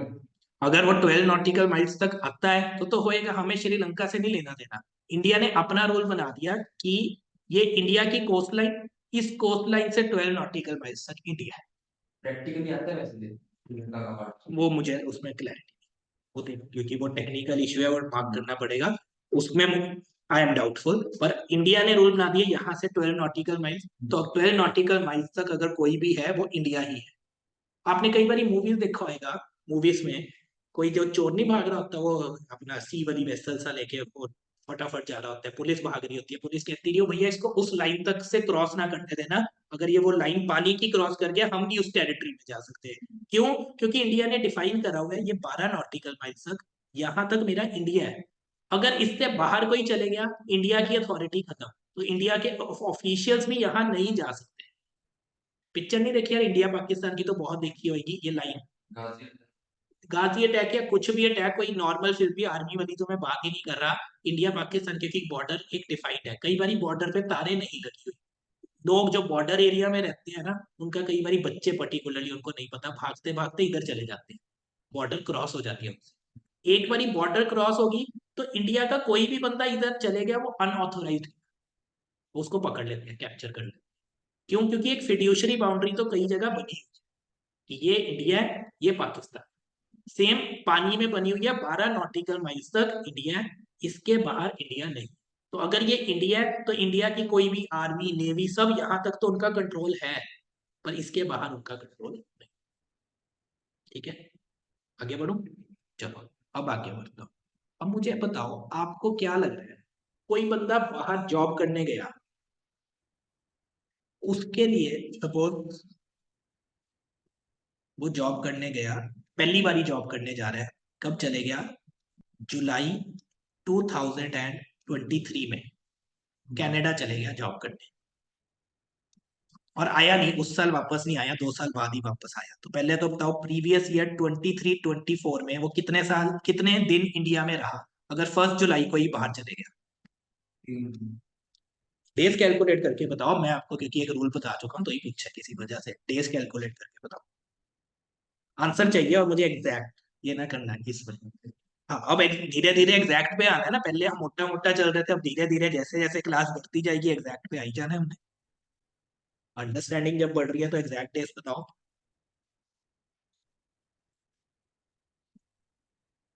91 गलत आंसर, 92 आंसर है, पूछो कैसे। अप्रैल के कितने डेज, मई, 31 जून, कितने बने, 91। पर किस दिन जा रहे हैं वो, आपको डेट लिखी है मैंने बोर्ड पर, 1 जुलाई। 1 जुलाई। तो date of departure and date of arrival ये तो लिखा लेना है, date of departure date of arrival India में काउंट होंगे, ये टेस्ट करना था अभी, कि अब प्रिसीशन पे आना धीरे धीरे, क्योंकि आंसर में ये date of departure date of considered 92 days. तो क्या ये वाली कंडीशन फुलफिल हुई, 182 डेज वाली नहीं हुई, ये वाली कंडीशन फुलफिल होगी। हाँ, क्योंकि एक तो 60 डेज से ज्यादा, प्लस मैं कह रहा हूँ वो पहली बार इंडिया में जा रहा है, पहली बार मीन तो पिछले 4 सालों में ऑब्वियसली 365 डेज से ज्यादा वो इंडिया में था, अगर था तो वो रेजिडेंट बन जाएगा। अब अगर रेजिडेंट बन गया, अभी मान लो वो आर प्लस ओ आर बन गया, ओ आर मैंने अभी आपको बताया नहीं है, पेंडिंग रखो, मान लो वो रेजिडेंट है तो ओ आर भी बन सकता है, ओ आर भी बन गया, तो उससे उसको क्या नुकसान होएगा, इंडिया में तो अभी वो स्टूडेंट था, कोई इनकम नहीं थी उसकी, जुलाई में बाहर चले गया जॉब पे, कनाडा जॉब लगी, तो कितने मंथ्स, 9 मंथ्स हो गए, 12 में से 3 मंथ्स माइनस कर दो ना, अप्रैल मई जून, 9 महीने उसने बाहर सैलरी कमाई, 2 लाख रुपया महीना, कितने, 18 लाख साल की, 18 लाख साल की पर एनम, पर वो रेजिडेंट बन गया, फॉरेन इनकम भी इंडिया में टैक्सेबल होगी। क्या क्या आपको लग रहा है ये जस्टिफाइड है, मन दिल दिल से बताना, मैंने कुछ नहीं बताया, आपको लग रहा है जस्टिफाइड है, नहीं रिद्धि आपको लग रहा है, Riddhi sir answer, foreign income पे तो मतलब लगेगा ही नहीं टैक्स। नहीं नहीं फॉरेन इनकम पे अभी तो बताया, अगर तो आर प्लस ओ आर है, ये चार्ट बताया, R plus O R mean उसकी चाहे इंडियन इनकम है चाहे फॉरेन इनकम है, सारी इंडिया में टैक्सेबल होगी होगी, और इस केस में अगर ये रेजिडेंट बन गया, जो मैंने बताया, क्योंकि 92 डेज इंडिया में था, प्लस पिछले 4 सालों में मिला के 365 डेज भी इंडिया में था, तो रेजिडेंट नहीं बन गया, तो बन गया। लग रहा है जस्टिफाइड है, नहीं तो सरकार कहती ये सिर्फ ये वाली कंडीशन कहती, 182 डेज वाली तो मैंने रखी हुई है कि कोई भी बंदा 182 डेज से ज्यादा इंडिया रह गया वो तो रेजिडेंट है ही, पर ये वाली कंडीशंस में ना एक्सेप्शन लिख दी, ये चार्ट में मैंने एक्सेप्शन, एक्सेप्शन की फर्स्ट एक्सेप्शन क्या है, Indian citizen who leaves India for the purpose of employment outside India, उसके लिए ये कंडीशन नहीं देखूंगा, अगर उसके लिए ये कंडीशन नहीं देखूंगा तो कौन सी कंडीशन देखूंगा, सिर्फ एक कंडीशन 180, तो क्या ये 182 डेज रहा, नहीं रहा, तो क्या बन गया, नॉन रेजिडेंट, नॉन रेजिडेंट बन गया तो सिर्फ कौन सी इनकम इंडिया में टैक्सेबल होगी, सिर्फ ये चार्ट पे आ जाओ, सिर्फ इंडियन इनकम इंडिया में टैक्सेबल होगी, इंडिया में तो वो कमाता ही नहीं था कुछ, सारा बाहर कमाया, तो इंडिया में foreign income is not taxable, clear, difference समझ आया ना, धीरे धीरे हाँ, और भी प्रैक्टिस करेंगे पर लॉजिक समझी जाओ। या कहते कौन, दूसरा बंदा है who leaves India as a member of crew of an Indian ship, ships जाती हैं बाहर, उसके जो मेंबर होते हैं, मेंबर्स को क्रू कहते हैं ना, जो शिप के जो भी बंदे चलाने के, कहते हैं वो भी बाहर जाते रहते हैं इतना, उनके लिए भी क्या होता है, थोड़े टाइम ही इंडिया में आते हैं, थोड़े टाइम ही 3 महीने, कई बार क्या होता है 9 महीने काम करते हैं और 3 महीने की लगातार छुट्टियां करते हैं, तो 3 महीने तो रहे इंडिया में, 9 महीने रहे बाहर, 3 महीने मीन्स 90 डेज के अराउंड, और बाकी 270 डेज के अराउंड रहे बाहर, तो अगर तो ये वाली कंडीशन उन पे भी लगा देते 60 डेज वाली, तो वो रेजिडेंट बन जाते, और उनके लिए भी ये कंडीशन नहीं लगाई, उनको भी बोलना आपके लिए सिर्फ कौन सी कंडीशन देखेंगे, कौन सी देखेंगे इसके लिए भी सिर्फ 182 182। देखनी है, सिर्फ 60 डेज वाले के लिए एक्सेप्शन है। तो जौन सा बंदा बाहर काम करने जा रहा है उसके लिए भी नहीं देखनी 60 डेज वाली, और जो इंडियन सिटीजन किस लिए जा रहा है, इंडियन शिप पे बाहर जा रहा है। अब लॉ मेकर ने यहाँ क्या लिख दिया, क्रू। क्रू का मतलब स्टाफ, शिप का स्टाफ, पैसेंजर नहीं। ये फर्क है, पैसेंजर नहीं लिखा।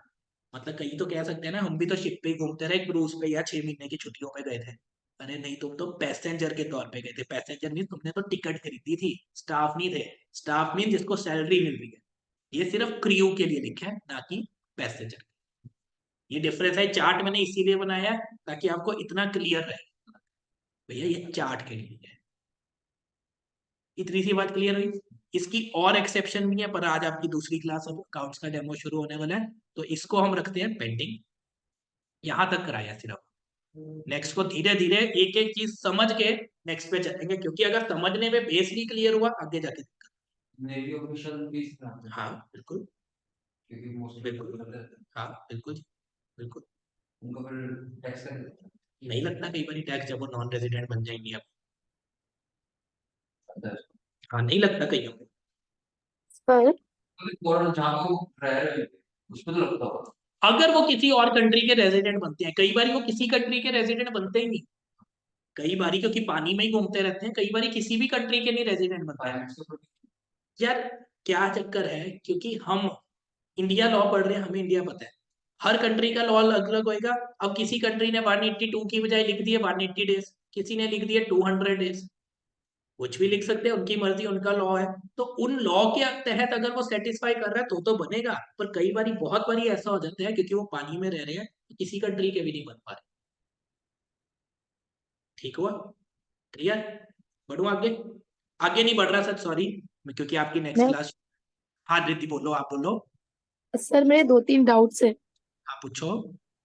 सर जो आपने मतलब 182 वाला क्राइटेरिया दिया और 60 वाला, तो इस पे मतलब क्वेश्चन आ सकते डिटेल में जो कि मतलब बहुत ज्यादा डिफिकल्ट हो।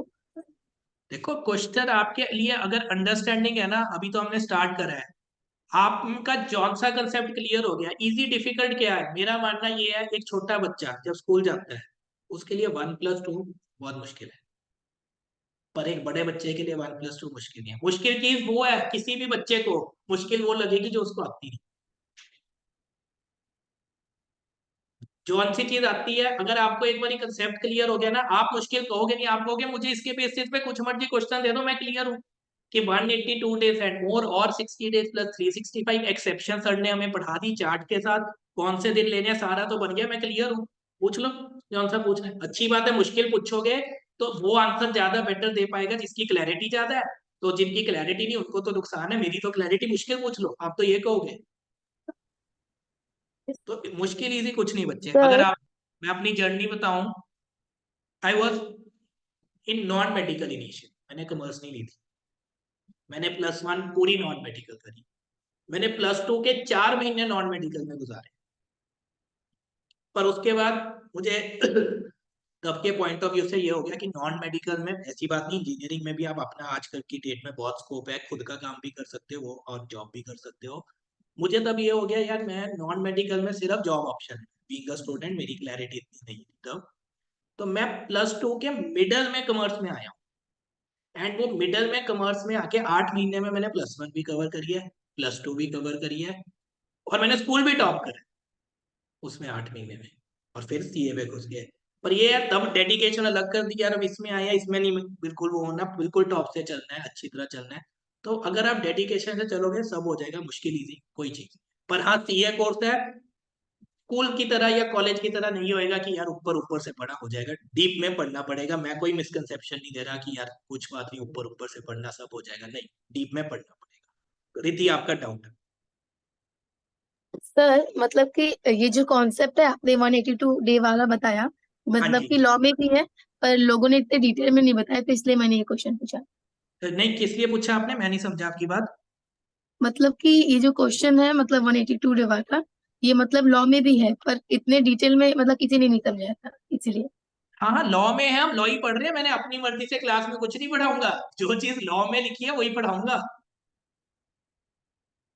और सर हाँ हाँ, केस स्टडी आती है इसमें? आ सकती है क्योंकि एमसीक्यू है। एमसीक्यू आपको बहुत हो सकता है, किसी भी टाइप का पैटर्न आ सकता है। अब मई न्यू सिलेबस का फर्स्ट अटेम्प्ट आपका ये मई 24 है, इसमें पता लगता रहेगा किस टाइप के एग्जामिनर क्वेश्चन पूछना चाह रहे हैं। पर no doubt case study means एक बड़ा क्वेश्चन दे सकते हैं ऐसे ही बता के, mister A travels abroad, he goes to Canada, lives in Canada for 23 days, then he moves to London, lives in London for 40 days, and then he comes back to India and does his business for 40 days, and then he shifts to job। पूरी ऐसी case study आ जाएगी और नीचे case सिर्फ एक छोटा सा question पूछा होगा, determine how many days mister A stayed in India, और नीचे 4 ऑप्शन बस। हो सकता है क्वेश्चन बड़ा हो पर उसमें कुछ भी ना हो, आपको क्लैरिटी हो, आप सिर्फ रेलेवेंट चीजें देखो और आंसर दे सर डाउट क्लियर हो गया, थैंक यू। दो। ओके बच्चे, चलो अब हम नेक्स्ट क्लास में ना, आपकी जो कल की डेमो रहेगी, कल भी टैक्स की आपकी डेमो है, उसमें हम जीएसटी को भी टच करते हैं। कल जीएसटी की इंट्रो लेते हैं, ठीक है जी। चलो ओके बच्चे, टाइमिंग सर? टाइमिंग टैक्स की 4:30। Okay sir. हाँ जी, पर उससे पहले लॉ का भी डेमो है आपका, अच्छा। ठीक है। ओके।